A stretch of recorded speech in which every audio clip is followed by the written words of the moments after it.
জ্বালানি তেলের মূল্য চলতি মার্চ মাসে বাড়ছে না, ফলে ডিজেল, কেরোসিন, অকটেন ও পেট্রোলের দাম এ মাসে অপরিবর্তিত থাকবে। যদিও আন্তর্জাতিক বাজারের সঙ্গে মিল রেখে প্রতি মাসে স্বয়ংক্রিয় পদ্ধতিতে দেশের জ্বালানি তেলের মূল্য সমন্বয় করে সরকার। শনিবার এক বার্তায় এ তথ্য জানিয়েছে বিদ্যুৎ, জ্বালানি ও খনিজ সম্পদ মন্ত্রণালয়।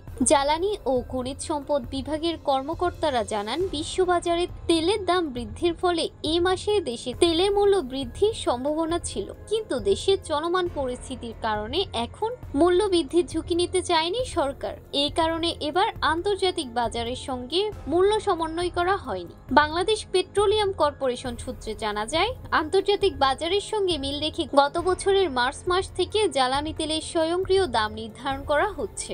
এই হিসাবে সরকার প্রতি মাসে নতুন দাম ঘোষণা করছে।